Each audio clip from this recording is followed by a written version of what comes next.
Y'all take a look at the field. You can tell that the cattle are slowly moving more towards the back. These animals, well, I'm not going back there because if they see me, they'll come running up here. But this morning, I got them on straight corn. I got them on straight corn and grass. Here in about, I would probably say 2 to 3 weeks, I'll be rolling again. I'm getting my working pen set up, and the last animal that I had up front, I'm actually taking a look at her right now. I gave her another shot of antibiotics yesterday, but yesterday when I had she's just in the pen, I just walked up to her and I grabbed her, and she was so weak that, I mean, it was like there was nothing there. I mean, I literally just grabbed her and gave her the shot. But this morning she fell over, and I would say here in about 2 or 3 hours she gonna be dead. She's just laying there right now. I can hear her breathing, but I'm just gonna leave her alone. There's no reason for me to go in there and try and give her any more medication or anything like that. I'm just gonna leave her alone. She she was up this morning and I took a look at her, but I would say somewhere in the last hour she fell over, and I can still hear her breathing. Here in about 2 to 3 weeks, these animals that I have on the backfield right now, they are obviously doing okay. They're back there grazing. You know, every time I take a look at them, I take a good look at my animals twice a day, once in the morning and once in the evening. And when I take a look at them, I take a very good look at them. And so my animals, as of right now, they all look healthy. About a week ago, I vaccinated all of them with a modified live vaccination for BRD, BVD, and Mannheimia hemolytica. And I also gave them a second vaccination for tetanus and blackleg. And so these animals, as of right now, they should be relatively good to go. My number one priority is to make sure my animals are healthy. Once my animals are healthy, I know that my animals are healthy, I will get new infrastructure put into place.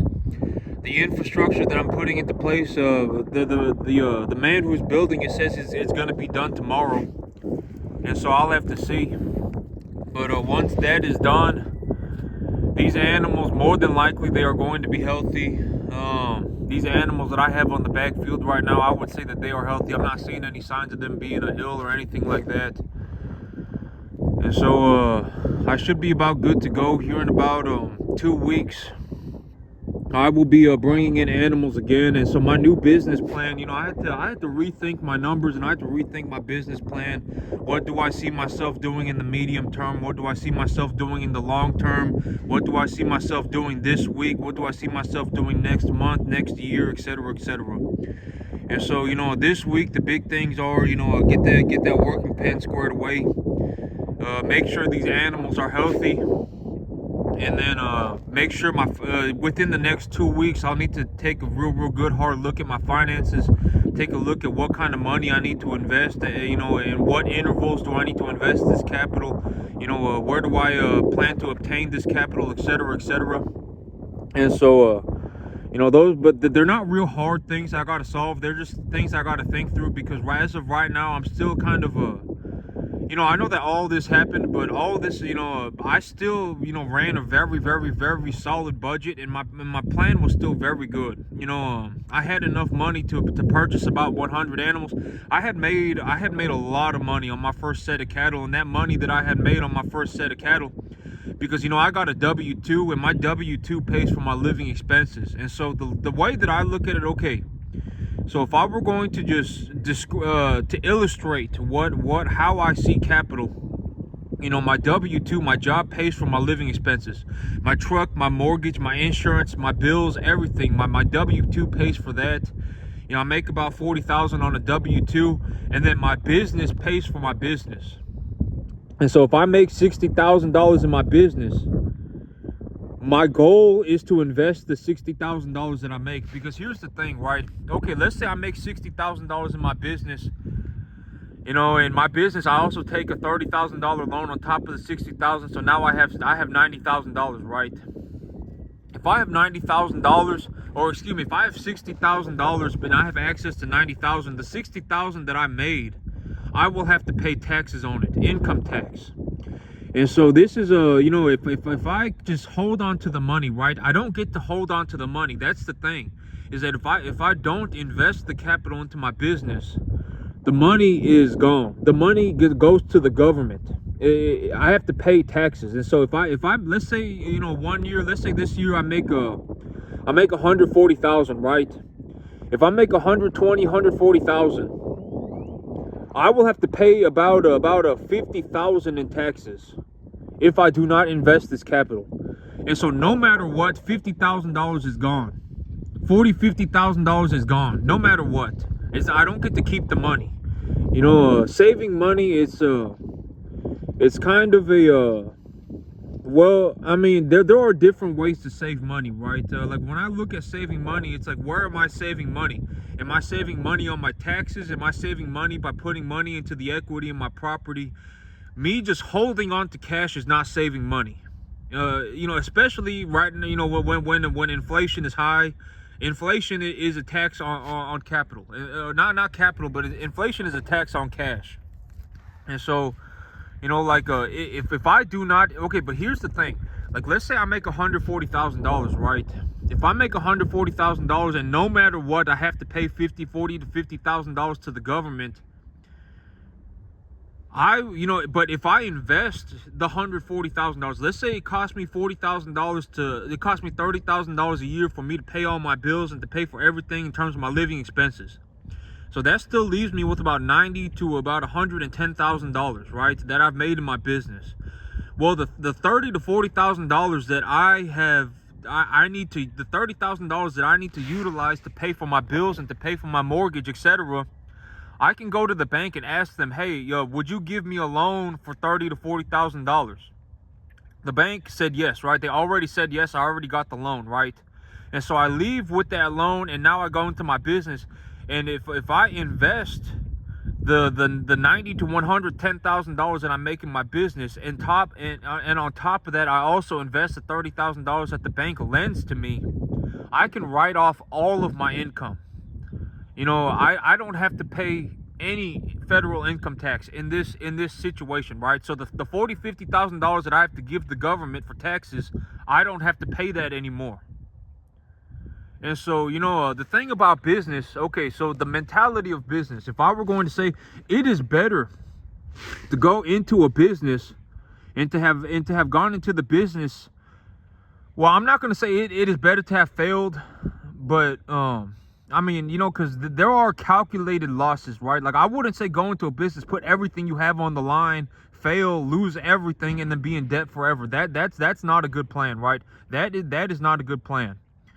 But taking calculated risks in business can have lots of financial reward, even if it looks like I'm losing money.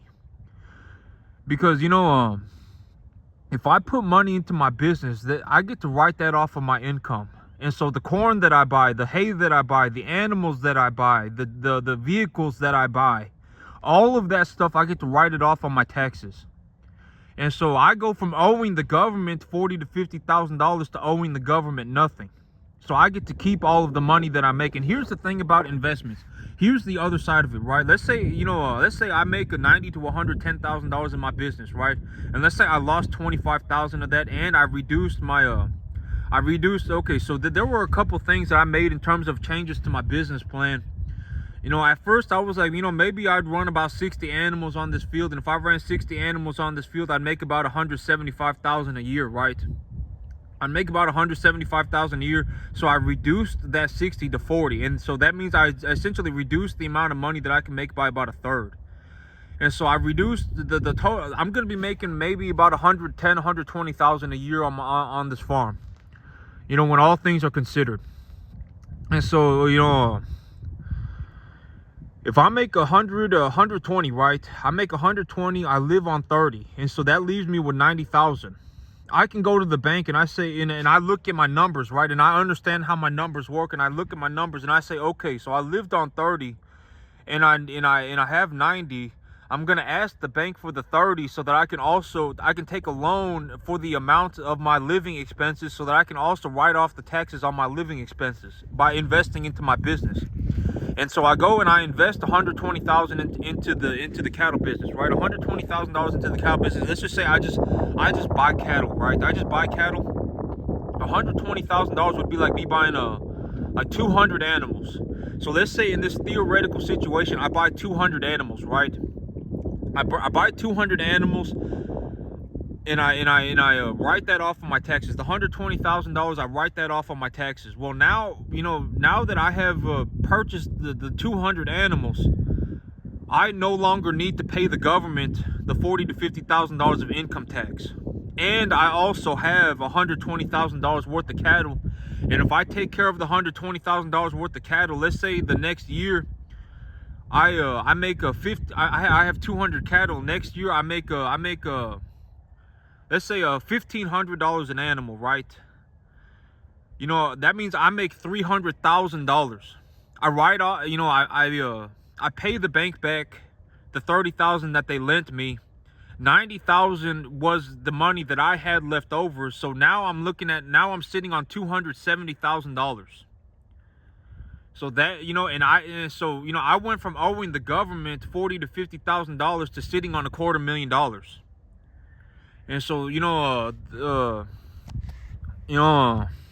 that's how the numbers work out. Because if I, like, let's say I make a lot of money in the cattle business, I go and I make, and I make ballistic amounts of money in the cattle business. I make so much money in the cattle business that it makes my head spin. Well, if I make money like that, the government is going to take a third to a half of it. And so the only way for me to really, but there are other ways to get tax write-offs, right? Like I can write off the interest on my first mortgage, the interest payments that I have on my first mortgage for my primary housing. I can write that off on my taxes. If I open a Roth IRA, oh no, excuse me, yeah, it is a Roth IRA. I'm pretty sure it's a Roth IRA and a traditional IRA. I'm pretty sure either, but Roth IRA long term it's more valuable because of the tax benefits. But let's say I open up a Roth IRA and I buy $6,000 worth of the Coca-Cola company. I can write that $6,000 off on my income as well. But me having a business, especially an extremely profitable business, this business, okay, so if I were gonna very, very, very just simplify things. If I raise cattle on grass, long story short, I will make a lot of money, and then and I will hardly pay any taxes. I'll pay almost zero taxes. I'll make a lot of money and I'll pay almost zero taxes. And because grass is always cheaper. It's always cheaper than putting animals in. Let's say I go to a feed yard, right? I go to a feed yard. It's like, oh my God, they got 100,000 cattle here, and they're feeding out 100,000 cattle, and they're running 18-wheelers. They're running tractors all over the place. They're grinding up bales of feed, and they are just dumping feed out into these bales. It will always be cheaper to feed animals grass, always, than to have all these machines, to have all this infrastructure put into place, and to be chugging diesel, machines breaking down all over the place. Got to fix everything up. Got to buy new machines. Got to combine corn. Got to put it up in a grain silo. Got to put it on another 18-wheeler. Got to take it to another holding facility, and then I weigh it out, and all this. It will always be cheaper to feed grass. Always, 100%. I mean, it doesn't take more than 2 brain cells to understand that. Because grass, I don't have to cut it or nothing. I just grow it. I grow the grass, and the cattle cut it for me. The cattle, they harvest it for me. So I don't need any equipment. The golden rule with equipment is that equipment always breaks. It always will. And when it breaks, I will have to take money out of the cattle business to fix a piece of equipment. And the thing about equipment is that almost all the time, equipment will depreciate. Granted that depreciation can be written off on taxes, it's still, I would rather have, because cattle appreciate. Okay, so this is a way to put it. Let's say I have a tractor, right? I have a tractor and I buy that tractor for 50 grand. In 10 years, that tractor may be worth, let's say I lightly use it. I put 2,500 hours on it, and and I keep it in good condition, and all this and whatever. In 10 years, that tractor going to be worth like, if I bought it for 50 grand, maybe it's worth like 20. And that's if it's in very good condition. You know, that's called a depreciating asset. But cattle, they appreciate. So if I buy an animal for $500 and I grow very good grass and the animals eat the grass, and granted that these animals are number 1 to 1.5 type medium large frame animals, chances are they are going to be worth more in the future because they will gain weight. Granted that the commodity markets can move up and down. Sometimes the feeder cattle market does fall, like there was a correction in the feeder cattle market, etc., etc. But but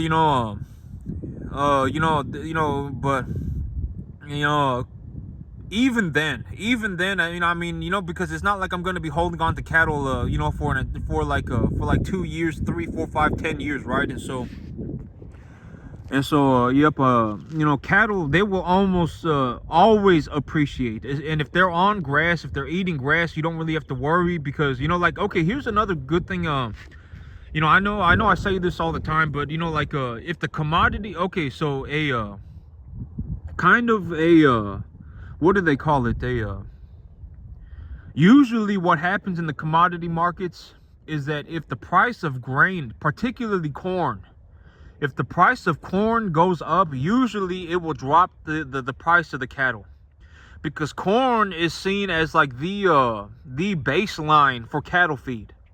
Corn is usually like what people consider, like if I were to throw if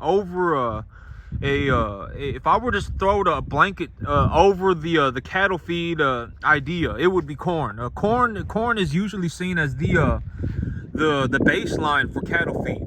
And so, usually in situations where corn goes up, cattle goes down, and when corn goes down, cattle goes up. Granted that there could be other outside factors, like the government could print $10 trillion, right? If the government prints $10 trillion, I mean, all bets are off. Who knows what's going to happen, right? Probably everything going up. That's probably what happened. That'd probably be what happens, because, I mean, that's just how money works. There's a lot of money in the system. Like, okay, let's say that there was $1,000, right? And there were 10 people sharing $1,000. That'd be $100 for everybody. But if there was $10,000, everybody would be sharing $1,000, right? And the things that the people would buy, I mean, that's the thing about money, is that it's kind of fiat. It's kind of like it's kind of a hocus pocus magic trick, because the dollar, it may seem like if we just gave everybody $1 million, everybody could be a millionaire, but that's not how the world works. If everybody had $1 million in fiat currency, that would be a horrendous situation. A horrendous situation. I mean, the money would buy nothing. And so,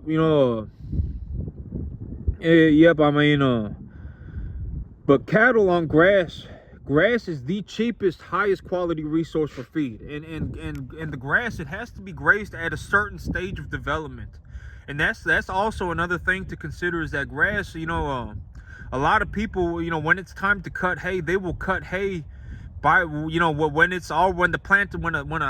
of the plants, when a quarter of the plants have already gone to seed. And at that point, the digestibility of the grass is too low. If they did not fertilize the grass properly, especially, then the digestibility will be low. The protein concentrations will be low. But the great thing about utilizing cattle to harvest hay is that I can harvest the grass. The cattle will harvest the grass for me when the grass is at its optimal stage of development. And so, when the grass has the proper amount of biomass, and the protein is high, and the protein is at a good level, and the digestibility is at a good level, these animals, I can just let them out on the field and they will harvest the grass for me. I don't have to run equipment over it. And the thing about running hay equipment over grass, that like grass that I have right now, is that the grass is still not tall enough, right? I mean, when the grass goes to seed, there's a chemical reaction in the plant that causes the plant to bolt up into the air, and the plant will shoot straight up in the air. And that makes it very easy to cut the grass for hay. But that is not the best time to cut the grass for hay. In terms of having a valuable cattle feed, the grass should be harvested sometime around the flag leaf emergence stage. If the grass has already started to put on a seed head, it's already a little bit too late. And that's also why it is so important to feed the grass as rapidly as possible when the grass is ready to be harvested, when the grass is at the proper level of digestibility and protein concentration. I need the cattle to graze it to the ground. And that's also why it's so important to keep a good stocking density. Like this stocking density, this is not good, right? Like my grass is growing way too fast. I only have 22 cattle on 10 acres. I mean, if I were going to feed this grass realistically, because I also supplement these animals with corn. I give them about 3 to 5 pounds of corn a day. And so if I'm going to supplement them with 3 to 5 pounds of corn a day, and I'm growing 10 acres of very good quality grass, realistically, for me to graze this grass properly, I would need like 100 animals. But this is also something that I'm keeping in the back of my mind, because I'm like, in the future, when I buy a bigger field, like when I buy 50 acres, I'm gonna put 100 cattle per 10 acres, and then I'm gonna rotate them through the field so that they eat the grass properly. They eat the grass to the ground. Because if they don't eat the grass to the ground, the thing is, even if these cattle eat the grass to the ground, if I just fertilize it properly and it rains again, the grass will grow right back. It's not like the grass is gone forever. It's not like the environment has been ruined. Oh my God, everything's been destroyed. That's not how it is. The grass it'll just grow right back. And so, I really want the cattle grazing the grass to the ground when the grass is ready to be grazed. Because when the grass is ready to be grazed, if they graze it to the ground, I don't have to worry about the grass going to seed, because if the grass goes to seed, the plant will die forever. If the grass goes to seed, the plant will die forever. And if it's a hybrid plant that has gone to seed, the seed will not grow a hybrid plant. The seed will grow more like it's called volunteer wheat. And volunteer wheat is known for having a low biomass output, is known for having disease problems, is known for having pest problems. And those disease problems and the pest problems can ultimately spread to the hybrid grass. And so I don't want to be growing hybrid wheat at all. If I see a whole bunch of hybrid wheat growing out of my ground, I would want to herbicide it or plow it up or plant something else. I wouldn't want to plant wheat on top of hybrid wheat. And so,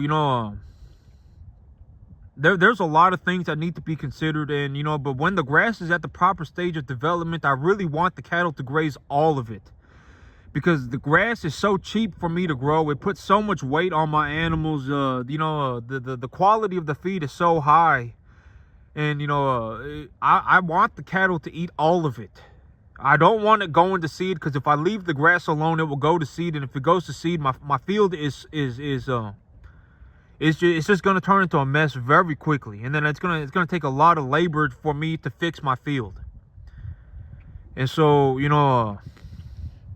I really want the cattle grazing the grass to the ground when it's ready to be grazed to the ground. And when they graze it to the ground, like if I had 50 acres, if I was realistically going to graze 10 acres of grass, because the thing about 10 acres is that I would also have planted this area up here, all of this and everything towards the front. That's 10.5 acres. And so if I were realistically going to graze 10.5 acres, I would probably want, and the animals were this size, I'd probably want about 100 to 150 of them. I'd graze all of it, and then I just move them to another 10 acres, and then I just move them to another 10 acres. And by the time they've grazed the fifth lot of the grass, the first lot will be right back where it was. The first lot, the grass will have just, as long as it rains, the grass will have come back right where it was. I mean, the grass will just have grown back. And so that would be an optimal situation. That in this scenario, I would make a lot of money. It would be so much money, it would make my head spin. If I just rotated cattle on different fields and just had them grazing a very, very, very high quality grass, and just had them graze it to the ground, moved them to a next field, graze it to the ground, next field, graze it to the ground, next field, graze it to the ground, next field, graze it to the ground, then came back to the first field, and the first field was right where it was in the original, in its original state, that would make me a tremendous amount of money. I mean, but here's the thing about money, is that after about $100,000 a year, from what I've seen, after about $100,000 a year, there was a diminished return on the money. Like, because if I'm looking to make enough money just to make, like, if I want to drive a nice car and live in a nice house, if I make $100,000 a year, I mean, I can do all that stuff, right? The only time that the money, because after about a certain point, the only way for me to utilize capital is to operate a business, from what I have seen. Because it's like, let's say I double everything, right? I say, oh my God, I don't, I want to drive the nicest F-150. I want to drive like that King Ranch F-150. I don't want to drive a middle to bottom, whatever, F-150, right? Because my F-150, it's like, one or two upgrades from the bottom. And so let's say, oh my God, I don't want to drive this F-150. I want to drive the King Ranch F-150. Oh my God, I don't want to live in a trailer home. I want to, live in a brick and mortar house. It doesn't really change my life that much. I'm just as comfortable as I can be in my trailer. My truck is just fine. It doesn't. And let's say that, let's say I do buy a brick and mortar house, and I buy the top level F-150, right? And it's like, okay, well, now my monthly expenses went from $2,000 to $3,500. And went from $2,500 to, let's say, $4,000. That's still just $48,000 a year. You see, the money, it doesn't after a certain point, the money, it doesn't really make a difference.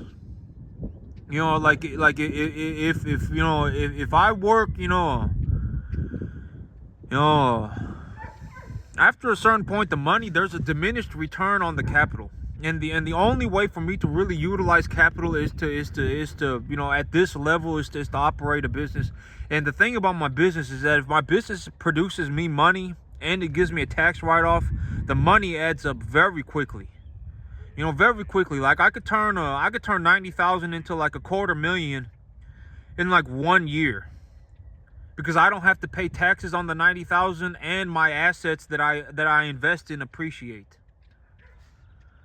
And so, but yep, I got new systems put in place, of a new idea. But this is probably, from now on, this is probably how I will run cattle for the rest of my life. Is that, when they first come in, I'm gonna put them in a holding pen. I'm gonna start with 5. I'm gonna see what that looks like. I'm gonna see what the 5 cattle look like, and if I feel like I can handle more, I'll do 6, and I'll do 7, and etc., etc. But I'm only gonna hold, probably somewhere between 5 to 10 animals per pen. And if I want to hold more than 5 to 10 animals at one time, I will have to build a second pen. I will have to build a second holding pen, separated from the first pen and separated away from my herd. Because that's the big thing, is that if the animals have a contagious illness, you don't want to put them back in the herd, because you don't want to risk the health of your whole herd over 5 animals, new animals. And so if I bring in 5 animals and they look like they are contagiously sick, I'll just have to keep them in the pen, separated from my herd. And that would stop, that would stop something like this from ever happening again. And so, but that's how I'm going to be running cattle from now on. I'm not going to go and I'm not going to, like, if someone tells me, oh my God, my cattle are preconditioned, oh man, my cattle have all these shots, oh man, everything, oh man, my cattle, everything, oh man, my cattle are with this, that, whatever. Don't believe them, right? Just treat them all like they're cell barn cattle when they first get here. For me, okay, this is not advice for anybody. I'm just going to say this is what I do. It's a free country. You can do whatever you want. You can make the best decision for yourself. But me, when I bring in animals, I'm going to hold them in the sick pen. I'm going to hold them in the holding pen. The holding pen will double up as a sick pen. I'm estimating somewhere between 5 to 7 animals per sick pen, per holding pen. Because the thing about the animals is that the more animals there are, the more bacteria there is. And so, like, if I put 20 animals into one holding pen, there's more of a chance that the animals will get sick than if I just put 7 in that same pen, right? And so I'm gonna put about 5 to 7. That's what I estimate, somewhere between 5 to 7 animals in a holding pen. I'm going to bring them in the first 2 weeks that they are here. The first day that they are here, I'm going to temperature check them. And after I temperature check them, if they are good to go, if their temperature is running good, I'm going to give them a shot of a vaccination, of 2 different vaccinations: IBR, BVD, Manihemia hemolytica, blackleg, and tetanus. I'm going to give them a shot for those two. I'm going to give them 2 shots, and it'll cover those. It'll cover the vaccinations for that. And the 2 weeks that they are in the sick pen, in the holding pen, I'm going to grain train the animals. I'm going to grain train the animals in the holding pen, and once the 2 weeks is up, I'm going to let them out. And when I let them out, I'm going to give them their second round of vaccinations, and then they should be ready to go out into the field. And if they see me coming in with feed, they should approach me for the food. You know, that's how I'm going to be running cattle from now on, from now until forever. From as far as I can see, those are going to be the outlines. Those are going to be the rules that I have made for my cattle business. Those are going to be the guidelines, right? You know, because if I do it, you know, this is a good example of what happens if the animals are not properly vaccinated, if the animals are not preconditioned correctly, if the animals do not have a proper antibiotics program. You know, I'll go bankrupt very quickly. I'll go bankrupt like I'll go bankrupt. My business will cease to exist. You know, and so that's why I have these guidelines, and I've detailed it in extreme detail, so that there is nothing that I could possibly mess up on. You know, I give the animals vaccinations the first day they are here. The first day they are here, I check their temperature. I give them the rounds of vaccinations. The vaccinations that I give them, I have a specific vaccination that I give them, and I have a specific antibiotic that I give them if they are sick. Second week, the first 2 weeks they are here, I will precondition them. That includes castrating all the bulls. And when the time the 2 weeks is over, I will give them their second round of vaccinations. And then I will let them out onto the field.